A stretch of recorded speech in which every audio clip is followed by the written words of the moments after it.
Thank you so much. It's a delight to be here. Great to be with you. Yeah. There's so many things we could talk about today, and we have such limited time, but I want to start out honestly by keeping the discussion really open. What what concerns you the most about what is happening right now in America and where we are? Oh my gosh, there's so many things. First of all, you are right that doctors with legal comfort need to be leading the charge on this because doctors in general, as you said, have become technicians or widgets in a big corporate government machine, and they have lost their autonomy, they have lost their ability to make decisions on behalf of patients. But then you have lawyers who could fight for us, but they don't understand the medicine. So you really need doctors who are comfortable in the legal setting. And I look back on my life and I think that having a medical degree and a law degree really just makes sense for what happened in 2020. I think that's why Dr. Thorp has also gotten as engaged as he has, is because his wife is an attorney. So as a pair, they're working like that. I think what troubles me the most these days, I know it troubles you, is the attempt to destroy a whole generation of young people with the what people call the transgender policies or the transgender gender affirmation care. I reject that title completely. I call these procedures medical mutilation procedures. And this is very frightening to me as a doctor and as a lawyer. First, as a doctor, we are required to do no harm. We are well aware that if you look back on history, doctors have always been in the position where they could harm lots of people on an individual basis and in the aggregate by using their superior knowledge to influence rulers, for example. So we are first and foremost to do no harm. If you don't know what to do, do nothing, do no harm. So when I watch doctors harming patients, it's absolutely horrifying to me. That's one category. The other category, from a legal perspective, is that I'm watching parents lose essentially the common law rights that parents have always had to determine the best interests of the child. We have states in our nation that are taking away, abrogating parental authority to themselves, where the government, the state gets to take over. We know these stories and they're tragic. So in my mind, doctors and lawyers together, and in my case, a doctor lawyer in a single person, have to fight this battle. It's evil. It's absolute evil. This is what occupies my mind the most these days. I know you're worried about this, Dr. Moon, as a pediatrician, and it's horrifying. It is absolutely horrifying to watch the largest professional pediatric organization stand behind medical mutilation. Yeah, I think you and I actually share a lot in common. We both have families that fled from similar tyrannical type systems.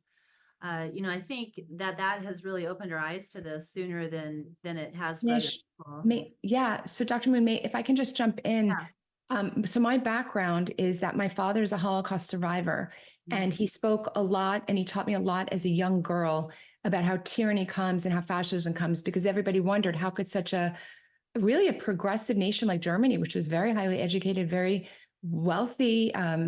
Jews were, I think, 10% of the assimilated German population. They were fought, in World War I, very esteemed members of society. And then, just maybe two decades later, were just, eviscerated from the German nation and much of Europe. So my father taught me a lot about this. And I think this is why I recognize tyranny so early. The danger of the state stepping in for the family is critical. The danger of the state putting forth propaganda that some class of people are lower than other classes. We saw it during COVID. We saw the government and with its media arm, the media arm of the Democrat Party, which is the media, was literally saying that unvaccinated people are essentially scum. You can't do that, period. Hard stop.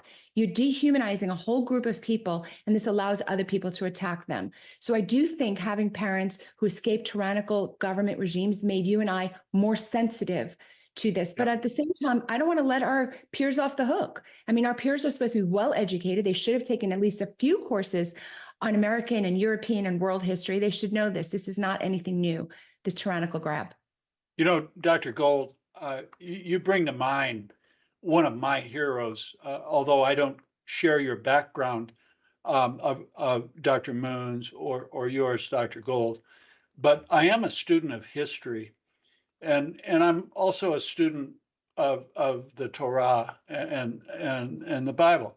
And one of my heroes of World War II Dietrich Bonhoeffer. was Dietrich Bonhoeffer. Dietrich Bonhoeffer. Yes. And Eric Metaxas has just written this. He's an amazing author, but his new book, and I realize he's a Christian, but it's applicable to every religion and every I've read person. it. Letter to the American Church.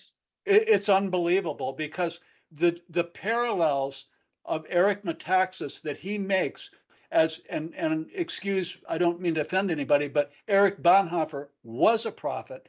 He did stand up to the corrupt church, and he suffered and paid his life.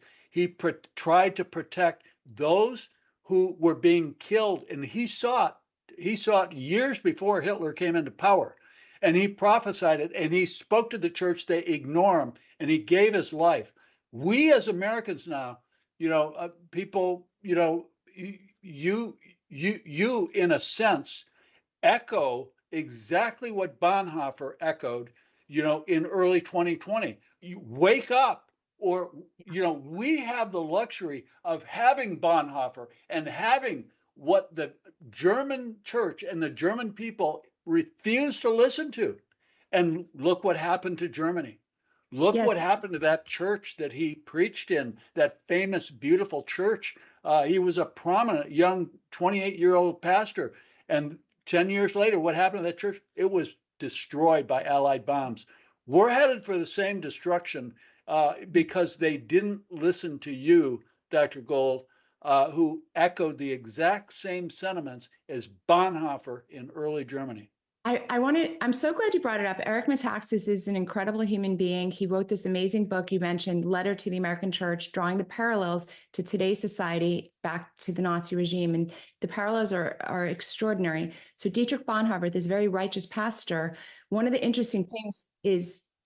most interesting things about what he went through is he's trying to, sound the alarm on the hate that was taking over and the catastrophe that would befall Germany if it continued on that path.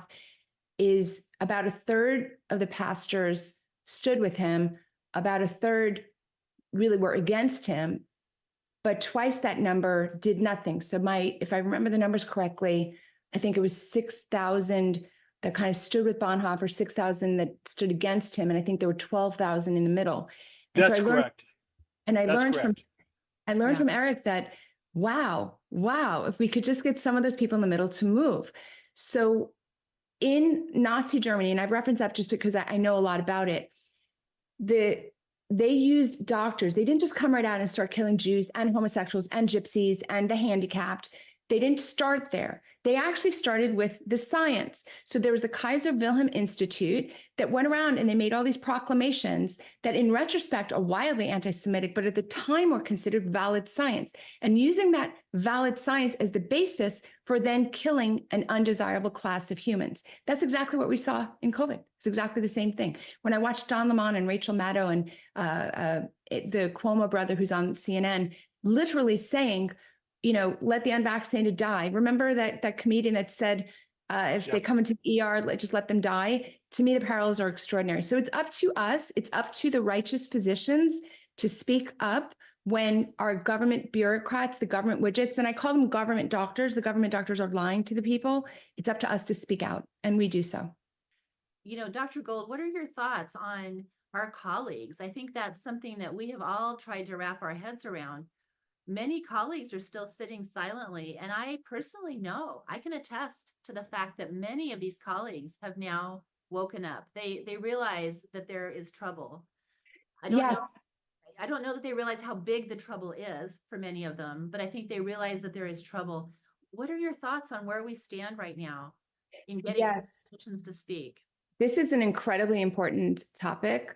I was smiling to myself when Dr. Thorp mentioned that he'd been in medicine for 45 years. I think a reason I was more awake earlier is because I was in medicine since I was born, quite frankly. My dad was a doctor. I went with him on hospital rounds, nursing home rounds. We had an office in our home. My mother managed his practice. I mean, I was intimately involved in medicine from birth, honestly. So for me, it's been a 40 years or 50 years that I've been involved in medicine. And so there's a few things that are going on, but there is hope. One is that at the very beginning in the medical school process now, the selection process, we really are selecting for humans who are very compliant with rules. Then we go through the medical training where you're rewarded for being compliant, memorizing and regurgitation.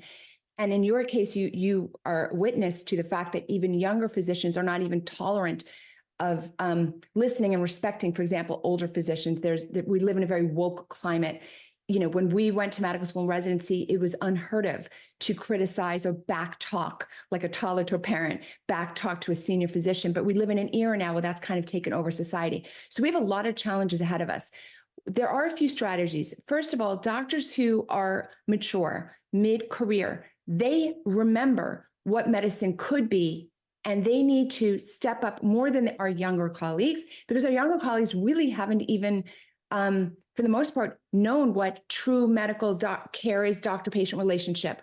So we need doctors, for example, over 50 years old, I would say, and over to step up, step into a leadership role, remind young doctors what it means to be a doctor, how special it is to be a doctor.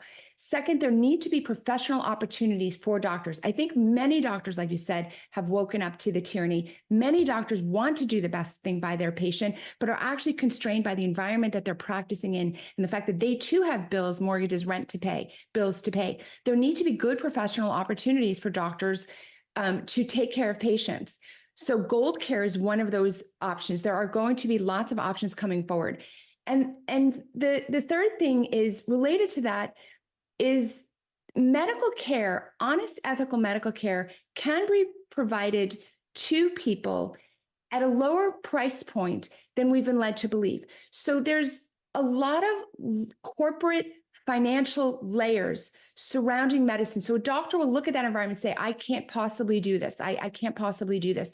It's actually not true. There are way more patients out there waiting for non-woke physicians than the reverse. Probably half the nation is ready to go to non-woke, non-corporate controlled physicians that honor the doctor-patient relationship. If you have the courage to branch out, to step out, Gold Care is one way to help you. But if you have that courage, there's half the nation, I believe, is ready for you to practice. So I think I actually am fairly optimistic about the ability of ethical doctors who honor the doctor-patient relationship to give and sell their services to a market that wants that. And I think that allowing free market solutions to reach patients is the solution and will make both the doctor and the patient happier and healthier. Yeah, well said. I think we also need to emphasize to all of our colleagues that we're really all on the same ship here, right? And so staying silent right now doesn't help anyone. You're still on the same ship and we're all headed in the same direction with I think doctors really have to look in the mirror. It's one thing if you're not a doctor and you don't understand, but how exactly do you look yourself in the mirror and know that you're recommending bad things to other human beings? How do you do that? So I'm here to tell you there is another way. I think sometimes doctors are thinking there's no other way I can pay my rent or I can pay mortgage or I can send my kids to school. It's not true. There are many doctors who've leapt over to the other side and they are delighted to discover that there's at least half the nation wants to see them, that there's a way to go forward. AAPS is a fine organization that can help you do this. Independent, new, non-corporate, non-woke businesses will keep popping up. So just look in the mirror, decide what kind of human being you want to be. Do you want to be the kind of human being and doctor who's hurting people or helping people? The current medical industrial complex is genuinely hurting people. I think we all know this. I've been an insider in the medical industrial complex for 20, 25 years, board certified in emergency medicine, which meant I was a hospital doctor. I know exactly how the game is played. You cannot work in that system without ultimately hurting people. So I think you have to look in the mirror and decide what kind of person you want to be. Yeah, AAPS stands for, I think, Association of American Physicians and Surgeons. So look up the group. It's an extraordinary group, really fighting for freedom in the medical world, which means freedom for patients, right? So I just want to jump in. I'm just so passionate on the subject. most of the professional organizations have gone incredibly woke. When you take a continuing medical education course, and you, in my specialty, and you can't find ordinary articles like congestive heart failure and DVT, and you can really only find DEI kind of questions and transgender kind of questions, you know something's wrong. When most of the professional organizations are endorsing surgeries on children where they're not even old enough to consent to life-altering, life really ending kind of treatments, you know that you have an ethical choice to make. Do you want to be part of evil, or do you want to stand apart and build a good life for yourself outside? And I'm here to tell you that you absolutely can. Yeah, and this is one area where we really need the attorneys and the physicians to work together. Like we were saying, you know, physicians know their lane, attorneys know their lane. You're very unique, Dr. Gold, because you bridge the gap with both. And so that's what really makes your voice so Yes, important. absolutely. Well, I fought hard, and I am fighting for our colleagues. So you might remember I went up against the California Medical Board, which came after me for misinformation and about hydroxychloroquine and ivermectin, which was upsetting as a doctor that I watched doctors roll over on the whole free speech issue, but really drove me crazy as a lawyer. No government entity can tell me what I can say or can't say. The California Medical Board is not empowered in that direction. They're empowered to keep patients safe. So instead of going after physicians who are assaulting patients or whatever, bad occasional physician, acts have done that are bad, they literally went after me for free speech. But I had a decision to make. I was no longer living in California. And for the most part, I was practicing very little medicine because I'm doing other things. But I took that fight on. It was more than 2 years. It was expensive. It was time consuming, and it was, emotionally draining, but it had to be done because physicians need to have free speech. And I prevailed. So I'm here to say to you that if you push back and if you fight, there's good news on the other side. You don't have to take on the fights that I take on. There's a few of us that take on those fights. Dr. Moon is certainly one of those, same sort of fight. But your obligation as a physician, if you're hearing my words, is to look in the mirror and decide how you want to live the rest of your life. Do you want to help people, which is why you went to medical school? Or do you want to be part of a system that's hurting people? If you want to actually help people, there are ways forward. Yeah. Dr. Gold, I'd love to hear your comments on this, speaking of AAPS and in your area of expertise, which you were just talking about. It would seem to me that you have everything you stood for has really been vindicated by this incredible ruling. And Maggie and I have published on this, the Fifth Circuit of Appeals ruling.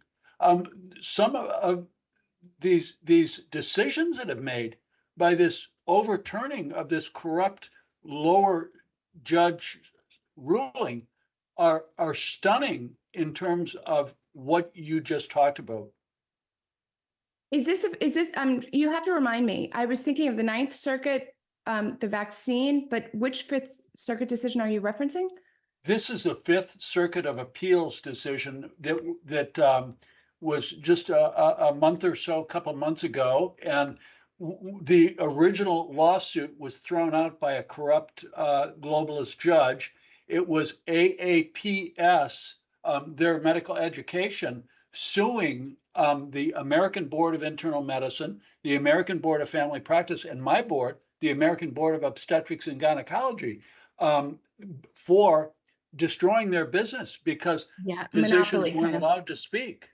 Yeah, that was a really important ruling. We've all come to recognize that it's essentially a cartel. There's a bit of a monopoly. The reason boards, for people who are watching who are getting a little bit lost, doctors need many certifications to practice medicine. So the most important is your state medical license. And you can have a state medical license in one state or 50 states, whatever you choose, but you have a state medical license.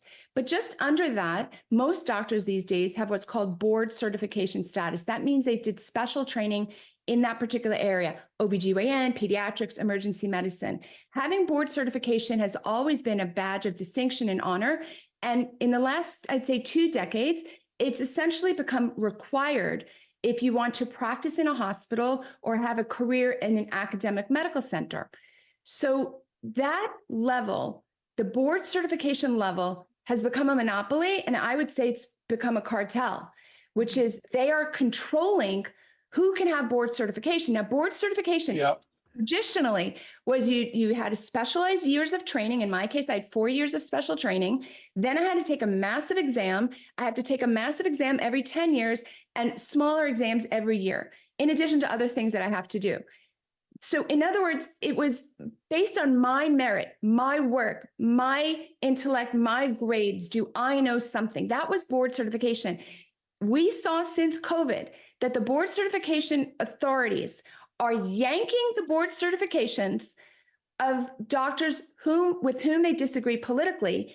And in this AAPS lawsuit, AAPS was displaying that they had kind of a monopolistic control over who can even provide the education in this area. So I was very encouraged that a judge said, no, I don't think he used his words, but it was essentially a monopoly, and that's really against free market practices. So I hope that we right that ship, but I hope that was a little bit of an explanation for our non-medical colleagues.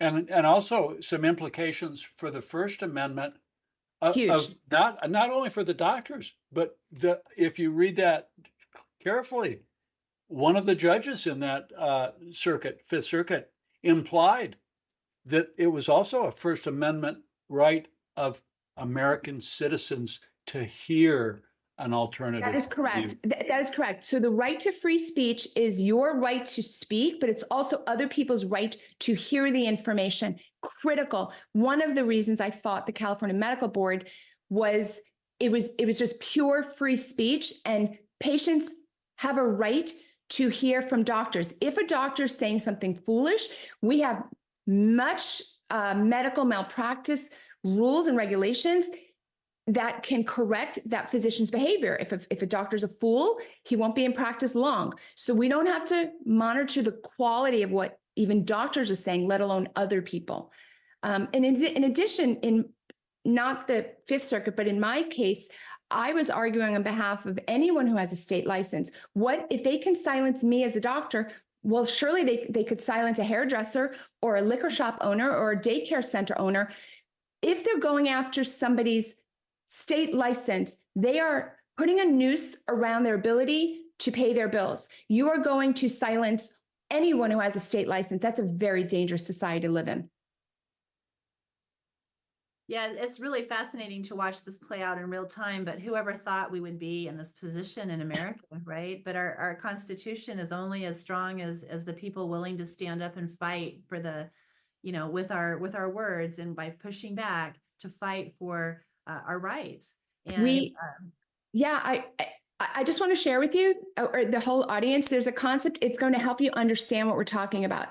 There's a concept called usurpation and incrementalization. These are legal kind of phrases. George Washington warned against usurpation. He said it was the biggest threat. Usurpation is when a government agency or politician or branch takes power not authorized. So in my case, the California Medical Board went after me for free speech. The California Medical Board has no authority to go after me for free speech, period, hard stop.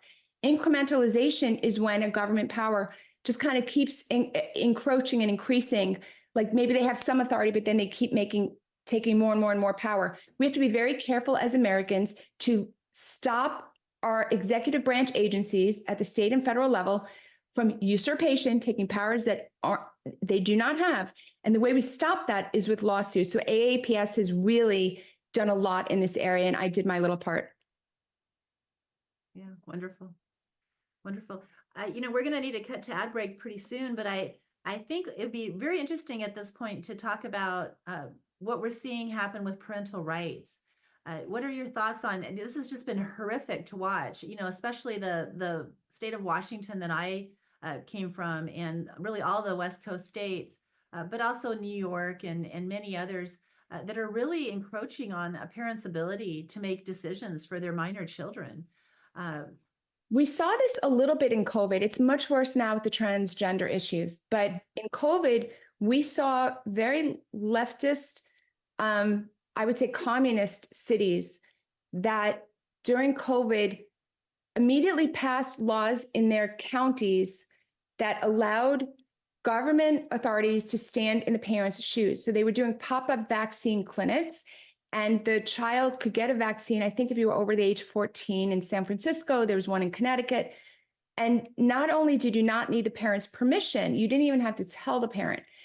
I saw this as the biggest threat of this is not the COVID shot. The biggest threat is the government came in and said that we're in charge. This is highly alarming, and it is exactly what communist nations do. So if you grew up in the Soviet Union, I've had many friends who grew up in the Soviet Union. They've told me that they'd be in class one day, and then the dentist would come and they would do whatever they needed to do, and they'd go home and they'd then tell their parents what happened with the dentist. There was no involving of the parent. The child was considered a ward of the state, and the state could do what it needed to do. That's what we saw with the COVID shots. Now we see it in a worse way, and that was just in different local jurisdictions whose people didn't speak up to stop it. Now we're seeing it aggressively in the transgender policies. We have some states that are saying that the government can authorize for the parent. And there are many states that are saying, encouraging the child to lie to the parent. So let's say there's a gender dysphoric child who's whatever is going on in their life, the teachers can call them by their preferred pronouns or new name, etc. And the teachers are not allowed to tell the parent if the child doesn't want it. This is shocking, shocking, Awful. shocking. But it's not only terrible for the child, this is terrible for society. I don't want to live in a society where the child belongs to the state. The bulwark against statism, communism, fascism is the family. So the more they weaken the family, the closer we are to communism, fascism. What I know that politically, I understand, believe me, that one's on the right, one's on the left, but as a practical matter, they function both like tyrannical states. The bulwark against that is a strong family unit. When I see the state government going in and taking away the child-parent relationship, the parent-child authority in that setting, I know that we're heading straight towards fascism or communism. Very scary. And to emphasize what you said about the vaccines, my mom, who grew up in a communist system as a child, was in a communist school, and they would line the children up and they would inject them with whatever they were injecting them with. And she tells the story of coming home, and her parents a day or two later were looking at the injection site because it was starting to get infected appearing, and they were saying, "I wonder what they gave you. I wonder what they gave you." And we're headed in exactly the same direction. It's exactly what I saw in Washington State. Yeah. It's happening here in America, and we have to stop it. And I think what scares me terribly, we're fighting on so many fronts. A few months ago, we were fighting to make sure that the United States of America doesn't fall under sovereignty of the World Health Organization, which would be an absolute catastrophe. And this is a very specific example of why. We did deflect that. We are not a subordinate to the World Health Organization right at this moment, but it's an issue that keeps coming up, and we hope that we have a change in administration so that we can put that issue to rest. But for example, if the United States gives up its sovereignty to the World Health Organization in public health areas, a common occurrence all across the world is that if a child goes to school, that is considered giving implied consent to the government school to do as they wish with the child. So if your child shows up on a day in other nations where they're giving out vaccines or shots or teeth cleaning or anything, it is considered that you've implied consent just because your child is there. That's outrageous. It's completely un-American. It goes to the heart of the family structure, and we need to not take part in any of that. This is not just your family. This is really how a free society is structured. So for all of these reasons, we're greatly concerned about parental rights. We're working on a documentary which we're bringing out in October, and it's called "What is a Doctor?" What is a doctor? And we're going to talk about the medical mutilation surgeries and what it means when a doctor is advising you in these areas. Are they giving you informed consent? Are they explaining the risks and benefits? Are they spending the time with the patient to understand the distress that would lead a human being to want to mutilate their own body? So we're going to be talking about this at great length. What is a Doctor? Movie coming soon to everybody. Yeah, we actually have a trailer to show for that movie. We'll show that maybe at the end of this segment before we go to ad break, so people know what to watch. Yeah. Yeah. And I would just urge everybody to, if you're facing this issue in your life, there's an excellent book called Lost in Trans Nation by Dr. Miriam Grossman. If you're facing this issue in your life, it's filled with tremendous resources. Do not give up. Do not give in. You absolutely can win on this battle. Eventually, the good guys are absolutely, I have no doubt we're going to win this battle 100%. But if you're stuck in this at the moment, you've got this as a live issue in your life right now, honestly, run far away from the medical establishment on this area. The medical establishment is doing very evil things in this area, and Lost in Trans Nation is the best resource I know of to help you if you're navigating this issue in your own life. Let's actually talk about the whole transgender issue just for a minute, if you don't mind, because I think you have some very interesting insights on it. Clearly, I think this started with a big push on social media and in the movies and in places where the kids are hearing this. We didn't go from this being a very rare situation to it's so common now. Some areas, 20 to 30% of our nation's children are identifying as transgender. And this is a self-diagnosis. This is not something that is made with a lab test or with a professional. These are kids coming in and saying that they are, the opposite gender than the sex that they were born with and that they will be on the day that they die. You can't change your sex. So what is a doc? Is a doctor somebody who just agrees with you? If you come in and you say to the doctor, I don't like my right leg, can you chop it off? Is the doctor just somebody who just agrees with you? Or is your doctor a truth teller? Is your doctor a healer? Is your doctor an educator? You are correct. The issue of gender dysphoria used to be kind of mostly a middle-aged male phenomenon. And in the last decade or so, we're seeing it in very heavily in young teenage girls. It's essentially a social contagion. There's classic gender dysphoria, which is a discomfort between, your self-identity, how you feel, and your true biology, which is an immutable fact of life. And that's classic gender dysphoria. But we're seeing an epidemic of what's rapid onset gender dysphoria, which is an entirely different entity. So classic gender dysphoria, people have symptoms since they're very young. They go on for years and years.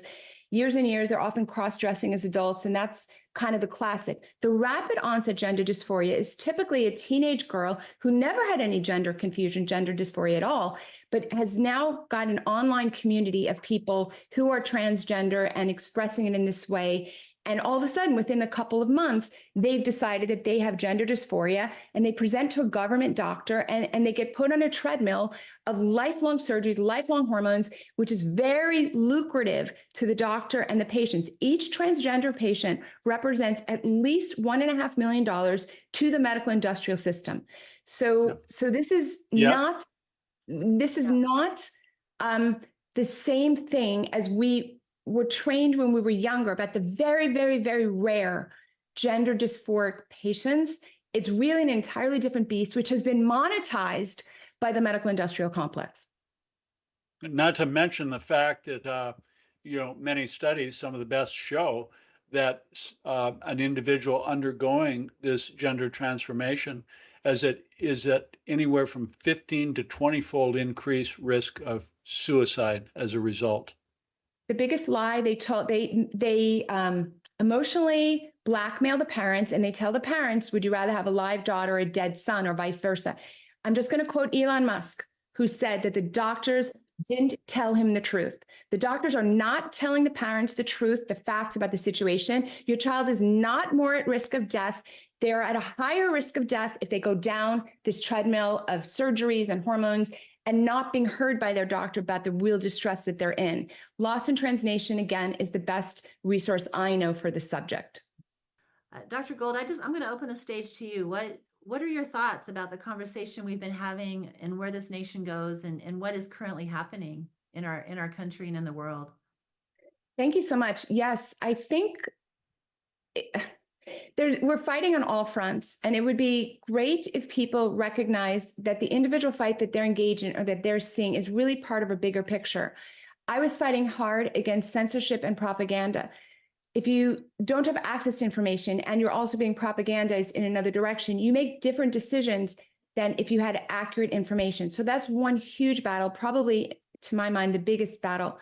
But they're also coming after our children. The children and the family unit is the bulwark against tyrannical governments. They're coming after your children. It's all part of the same thing. This is, we have essentially lost, I think, all of our institutions, our academic institutions are very much on the left. Our media institutions, very much on the left. Our hospitals and academic medical centers, shockingly to us, are on the left. The professional organizations on the left. This is very concerning because usually, historically, you'd have some power on the right and some power on the left. And having some power on the right and some power on the left would balance. For example, journalism typically ran a little bit to the left, but corporate interests usually typically ran a little bit to the right. And so there was that tension, there was that balance. But now we're seeing really all of the large interests are in one direction. They're all going left, and there's unified worldwide communication. So when you look back, as we reflected at the top of the hour, to Nazism, right? Nazism did not have worldwide instant communication. It also did not have every institution in the same political direction. So it's highly concerning that the media, the academic institutions, physicians as government doctors, teachers, educational, every industry you can think of is on one political side, and there's worldwide instant communication that's on that same side. This is dangerous stuff. Now, number one, you have to recognize that this is a big fight. Number two, you have to not allow yourself to be silenced.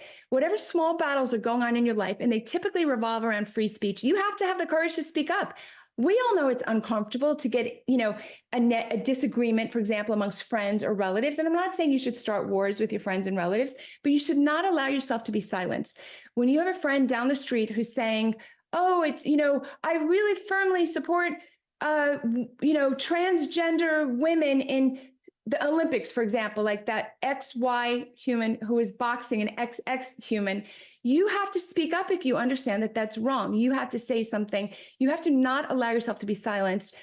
Self-censoring is just advancing the other side's agenda. So be cognizant that this is a bigger agenda than just you. Be cognizant that you've probably self-censored yourself and you should not do that, that it does matter. And I'd say the last step is start spending your money in ways that support your beliefs. I have done this in my life. I'm not saying any of this is easy, but you need free market patriotic solutions. I'm just going to throw it out there. Old Glory Bank.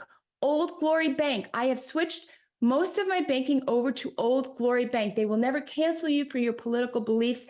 Their mission statement is the Constitution. That's a banking solution that is consistent with your values. In the healthcare space, there's goldcare.com.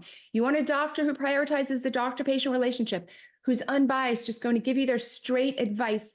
That's goldcare.com. There's solutions popping up everywhere.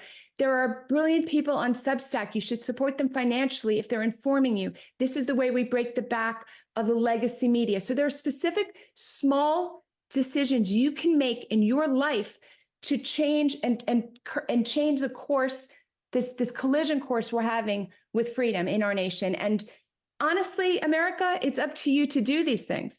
It's a hassle. It's a little bit hard, but you got to do it. Let's do it. Yeah. Amen. And of course, I know because both of you feel this way, as do I, you have to also pray. People may be sometimes a little surprised to hear me say that. I'm emphatically a scientist, but of course I believe in God. I got into this fight because I recognize that we are made in God's image and God wants humans to live to their highest potential, which is in freedom. You can't live to your highest human potential if you're living as a slave. That's obvious, but we're kind of heading in that direction. And I spoke up because I believe in the sanctity of every single person. Every person had a right to their life, their entity. And my biggest problem, I suppose, with communism is that there's a complete devaluation of the individual. We all in our fantasy would love to live in the Garden of Eden, and communism, and to some extent fascism too, promises essentially a Garden of Eden. But we know that human nature is not that kind to other humans. So we have to kind of let go of the idea that we can live in a Garden of Eden, which is what socialism pretends.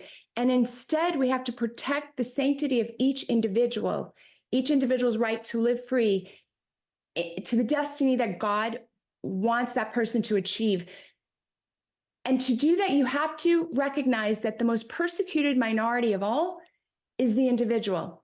The most persecuted minority is not the transgender, it's not the Jew, it's not the Christian who are suffering terrible persecution across the world. The most persecuted minority of all is the individual, and all of us need to speak up for everyone's individual rights. We've talked again, I mentioned the boxers. The conversation has been around the transgender person's right to box. What about the right of the individual who's a female to excel at her sport in a fair playing field? You only care about that issue if you actually care about each individual. So I'm very afraid we're moving towards a system that is negating the individual. I want to remind everybody, we don't live in a democracy. That was a corruption of the word starting about I suppose around the 1960s. We live in a constitutional republic. The difference is huge. A democracy is 51% of the vote. A democracy can take away all of your rights, all of your property, all of your freedom. A constitutional republic guarantees all individuals a baseline level of rights. And that's what we need to fight for. Fight for the individual, fight for the Bill of Rights, the Constitution. The way you can do that in your life is to financially support those businesses that you agree with. Yeah, and there's this idea out there somehow that communism is, for some reason, even though it has never historically been anything but horribly dangerous, there's this idea that somehow it's going to be great. That's ridiculous. When my family fled from this, my mom says very clearly, she says, yeah, we were all equal. We were all equally miserable under communism because you lose the incentive to work and you lose your rights as an individual human being. You become just a number. You're basically barcoded by the system. And right. Coupled through life. Yeah. Yeah.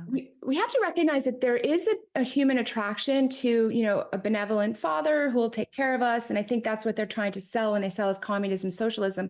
But you have to be a realist. I say you have to live on team reality. Team reality is that humans are competitive and ambitious and, nasty sometimes. And there's Cain and Abel. I mean, this is human nature, right? So given reality of human nature, the best thing we can do is protect individual rights and don't apologize for asserting your individual inalienable rights. They're given to you by God. Such an important statement. And I think it's so well founded in the Judeo-Christian scriptures. Yeah. It's a mistake that our side sometimes makes that the government gives us our rights. The government does not give us our rights. God gives us our rights, and we are blessed to live in a nation where the founding documents of our nation enshrined into law are inalienable God-given rights. And the freedom of speech is absolutely number one. It's not just that everyone else needs to hear it. Humans have a need to speak and be heard. Slaves can't speak freely. And to some extent, our government doctors have become such widgets. If the government is controlling your paycheck, you definitely bite your tongue. And that's a version of not being able to speak freely. We accept that to some extent. We have to get along with our employer, et cetera. But you can't silence people. You can't coerce them to give up their free speech. But if you go along with it, you're just going to be giving up your inalienable human right. And by the way, you won't be any happier. You'll be miserable if you give up that right. Absolutely miserable. We have genuinely been blessed to live in America, this experiment that is America. And America is worth fighting for. Your children's futures are worth fighting for. Thank you to Dr. Gold for joining us today. This has been a fabulous conversation. Thank you, Dr. Gold. We literally could talk for hours. You are a brilliant mind, and we are so grateful for your efforts in this.